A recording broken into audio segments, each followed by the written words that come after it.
Okay, so I got it recording. Awesome, awesome. Hey, it's awesome to meet you in person. I love You the song too. that you're super excited about it. So, what time is it over there where you're at? It is now 1 o'clock, 1 a.m. Oh, wow. So It's we been a got long you. day. My first interview today was at 7:30 a.m. So, Wow, very long day. but I've decided that next year I'm coming to America and I'm going to do all of this from in Eastern Standard Time. Well, that'll not be quite as bad. Yeah, yeah. I think I think it's the only way. I've just got so used to doing things at random times that I'm actually having fun with it now. At the beginning, it was like, oh my god, I have to get up at 6 and then do an interview at 11. I'm like, oh, So, now I'm having fun with for, it. I guess for us yesterday, your 7 a.m. interview would have been last night for whoever you had it, right? Yeah, yeah, that's it. Okay. Wow. So, can you start out telling us a little bit about yourself, like what your background is? I think I saw that you're a musician. Yeah, and in fact, I was just talking to my bandmate just before this call, and he's been killing it at Instagram, and I'm so excited that I've thrown him into taking over the social media, and he's just Uh, thriving with it. And he's not someone that usually would thrive at social media, and I think that's an important lesson for artists. But yeah, so I've been playing with this guy since high school, and we just keep going. We've had bands break up, and even our band's not doing all that much, but we're still plugging away. I've been playing guitar since I was 9 years old, and it's the reason I'm here talking to you. Yeah, it's literally the sole reason that we're here. that's pretty cool. What kind of music is it? Like an indie pop, indie rock sort of thing. So it's quite interesting. I think I'm big on like Nine Inch Nails and like I love atmosphere in music. So that's what I get excited. I get excited about pedals and changing my guitar into different sounds. And he's more on the he's a classic singer songwriter. Used to be a big Coldplay fan. I don't know if you know the band Something for Kate is probably a big influence on his writing. Okay. And we kind of like fuse these two pieces together a little bit. So kind of like a bit of that kind of intensity comes in from my angle, and but he brings out the like the singer songwriter thing, which I think is really cool. That's very cool. So, how did you start on the business end? How did you get started in the music industry itself? Out of sheer necessity. So we both of us we're from Hobart, down in Tasmania. It's tiny little. Well, it's not that tiny. 250,000 people in Hobart, and earlier on at the beginning, when we were like 17, 18, we were sort of like we thought we had something pretty good, and we just wanted to get it out into the world. And I was sort of trying to take notice of what was happening, and I just hated the idea of having to give our music away to other people, or actually Mhm. even more than that, even just relying on something that we couldn't control to give us the hope and the possibility of success. So I started looking out for other things, and John Ojaka was probably like the first person that I noticed doing things with online marketing and actually making a living from his music with it, and that fascinated me. So I started following what he was doing, and that kind of branched from there, and just kept going, kept exploring, and kept trying to find more places that I could sink my teeth into in the business side of things.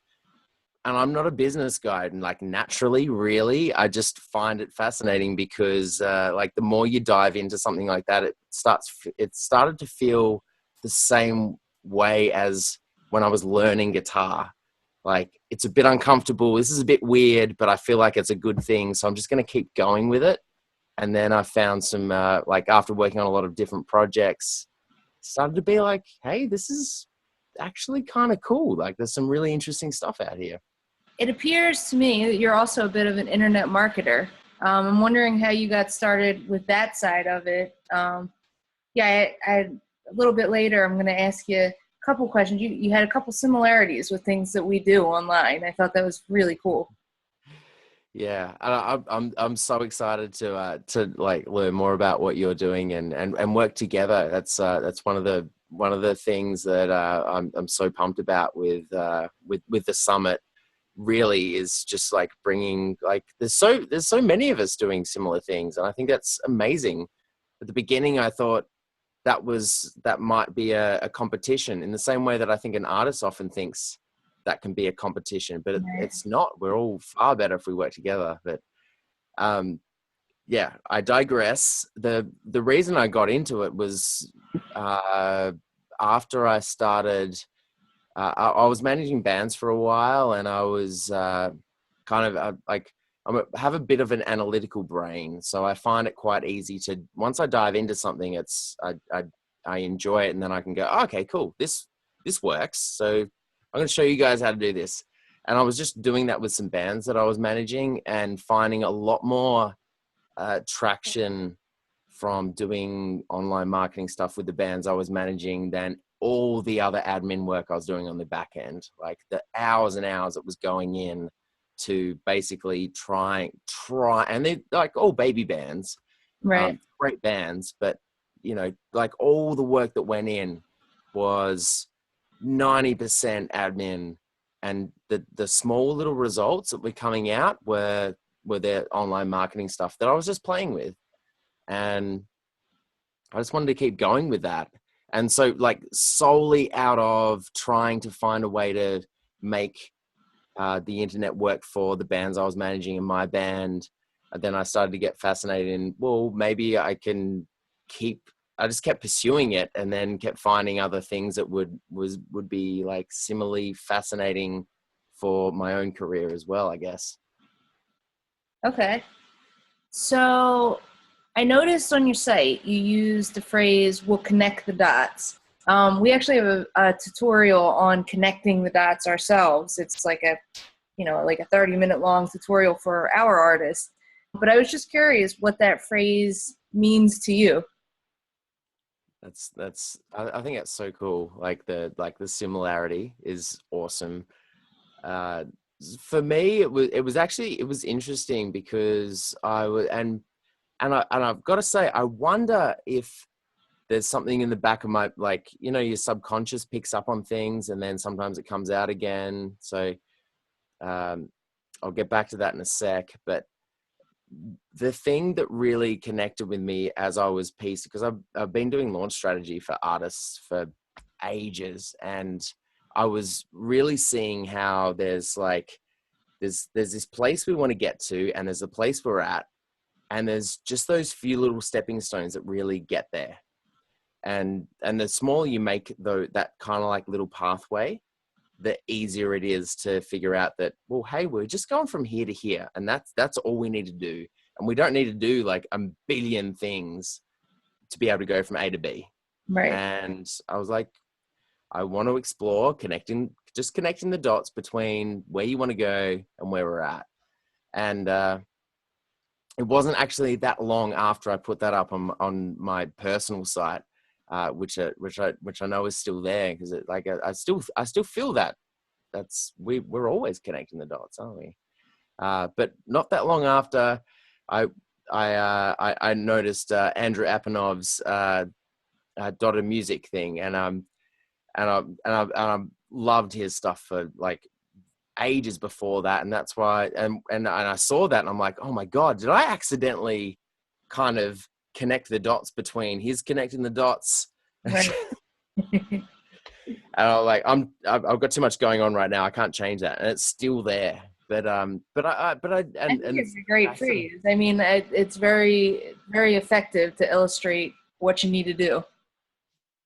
totally. And you're obviously finding it as well. I guess, like, I mean, it makes so much sense, doesn't it? Like it's when we simplify things and we just need to go between these couple of little places and find a little pathway there. That's really what it's all about. Hey. Absolutely.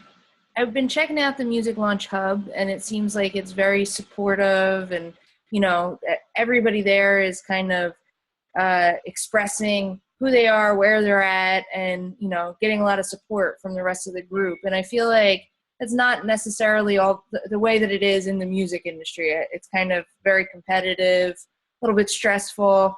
How did you manage to craft such a supportive, welcoming environment? Because of amazing people, really. Like, first and foremost, like, it could not be that way without people in there. I'm honestly like stoked every day I wake up and see, even if I just see one person posting something, I'm excited. I'm so pumped. I wish I started it sooner.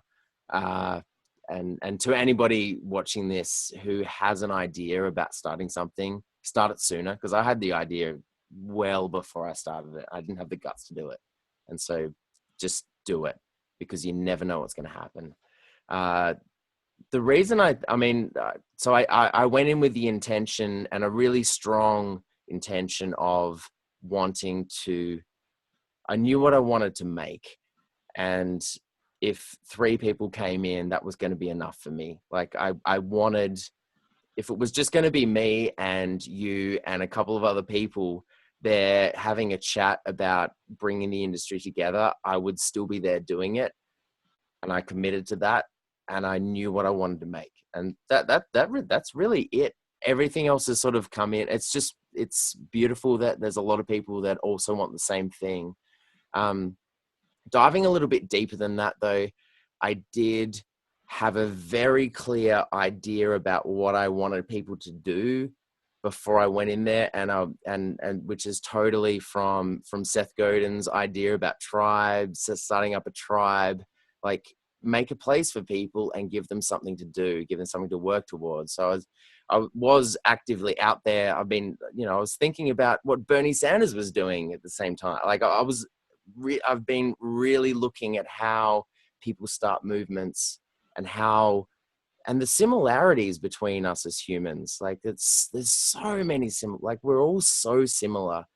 And I just kind of wanted to try and go, well, how can I instill some of the things that are within me and then put them out there and create just a place where it's, well, these are some things that are happening, and we'll evolve it over time. And if you want to come in, let's go with this framework, and we'll evolve it together, and just got started. I just wish I got started sooner. Definitely something that the industry could have used a few years ago, a little sooner. It's awesome that you started it when you did. So now you're moving into starting a summit from having the group. Tell us a little bit about what is the summit. Totally. So the summit idea was actually before the group, and it was basically around. I'd heard of the concept of an online summit, and I thought it would be fantastic to have something like that in the music industry. I've been to so many physical conferences and had such an amazing time, and spent far too much money getting there and then get back. Right. And you're like, okay, well, how do I get to the next one? Because I've just spent all my money. And you also have this thing, like, it's amazing when you're there, and like, I just wish every time I get back, I wish I could have the same thing again the next day and the next day after. I wish I could have that support community. So that was a big piece. But I also wished I could ask the questions that I wanted to ask as an indie artist.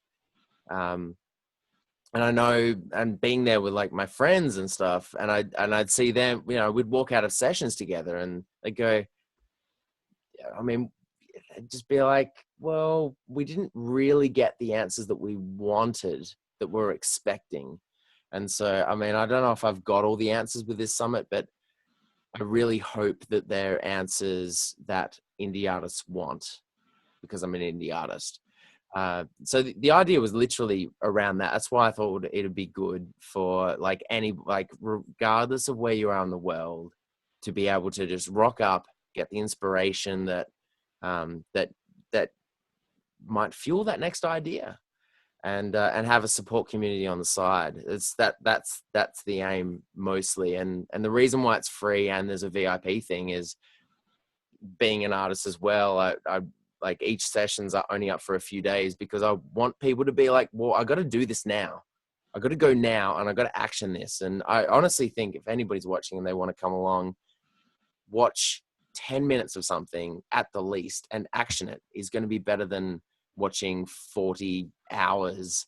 You know, like, don't try and get to everything. Just come and watch some things and action it, and come into the group and talk about what you're doing, because that's where it's at. And for the people that are more serious, and they can work with me after on the VIP thing for sure. But either way, there's something for everybody. And yeah, that's like kind of an extension of, I guess, where it came from. But that's why it's there. That's why it's here. It's here for artists. It's here for artists to get inspiration. That's really it. It's pretty amazing. So what inspired you to do it online? I mean, other than the cost, I guess, and bringing people together from all over the world. I haven't seen any other online music conferences. I don't know if I've been in the dark, but this is a really cool thing. I mean, I would be on them all the time if there were more of them. Yeah. There are, interestingly, a couple of speakers have their own summits as well. Suze and Rodney, definitely worth checking out.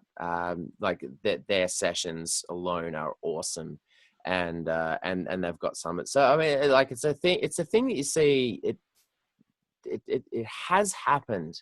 I just haven't felt it. It's I guess, and I've only found about these ones more recently as well. So yeah, I hadn't seen many either.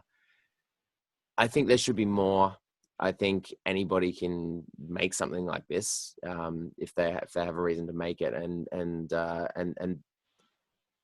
theirs are focused on different ones. This is focused on launching music.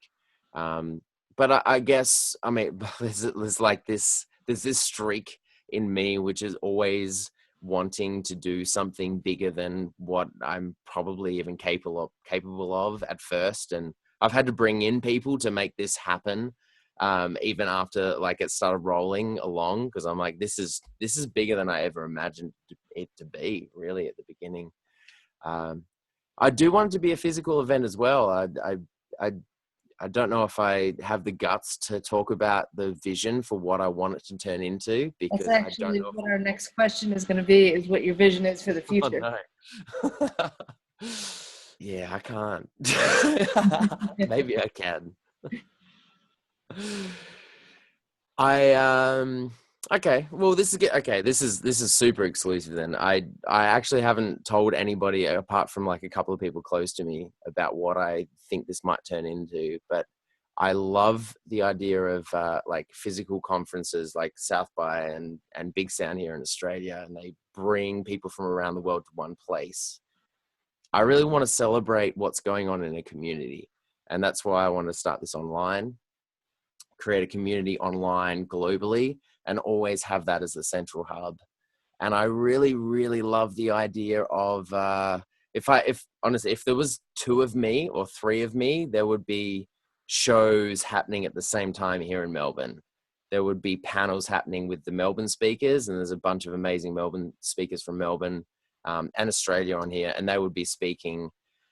I would love to do a TED-style event alongside this, and have some independently organized events. So each year, while there's something happening in Melbourne celebrating Melbourne artists and Melbourne industry people in Melbourne, there's the online thing there doing its thing, and there's folks in New York and maybe folks in Greece, I don't know, like wherever, celebrating their own music communities together. I think it's a very separated world at the moment, but we don't have to be. We can be very, very community focused and still have that global kind of thing. So we'll see. Now I've just let the cat out of the bag. So If anybody steals that idea, I will find you. Well, I think you're ahead of them already. So you already started. So they'll be a couple laps behind you. Or we can work together on it. If somebody wants to do it, great. I'm in. I can't do it by myself. So this is the last question, and we always ask this one, and it's kind of a little bit off topic, but it's along the topic of the blog. So a lot of times we do like little cooking shows with artists, and we combine music and breakfast. So to keep it consistent, we usually want to know what do you eat for breakfast, and what are you listening to while you're eating breakfast? So good. So good. And we've got some similarities here as well, because on the summit, I'm asking one question at the end with each guest. And I think that's an awesome way to tie it back. And it's so good. So for me, I'm going to bring out some Aussie here, but with a twist. So I don't know have you had Vegemite? I have not. I've read lots about it. I'm curious about it. Yeah, so you feed it to a non-Australian and they usually freak out. There is a good way to there's an easy way in. So for me, one of my favorite Vegemite on toast for me is, I'm classic. But there's a really nice twist that I've been enjoying for the last few months, and you put some avocado on and a little bit of feta cheese after like a nice piece of sourdough, lot of butter, Vegemite, some avocado, some little bit of feta, and then some cracked pepper over the top, and you've got a good time. You're set for the day. And and I know to anybody watching who has had Vegemite, it is far less scary with these other things in there. It is actually quite phenomenal. They're like the Vegemite it's quite salty, so it offsets the avocado. It's pretty good. We might have to bring you back in to do like a little online cooking show. That's quite unique. We could do that. Totally. I'm in. I should have had it ready. We'll get back together with you after the conference. Yeah. Let's do it. Let's do Vegemite. You'll have to get some Vegemite and sample at the same time. We'll make it together at the same time and see if you don't hate it. Yeah, I'm definitely curious to try it. I've thought about ordering it online a couple times. But I read it was very salty. I like salty things, so I like odd flavors. So this is the trick with the trouble with Vegemite is it's just like it looks terrifying, and if you put any amount on like you would any other spread, you're done. It's all over. It's too much. There's just a little bit. Yeah, just a tiny bit. A tiny bit is the way to go. Coupled with some 9 Inch Nails, and then you're off to a good day. Awesome. Well, very cool. Thank you very much for chatting with us. And I'm looking forward to the conference. Thanks so much. This has been absolute pleasure, and can't wait to hang out with you there and hang out for the next cooking show. Absolutely. Talk to you soon. Have a nice night. I guess you're probably going to bed. Yeah, now. Yeah. End of the day.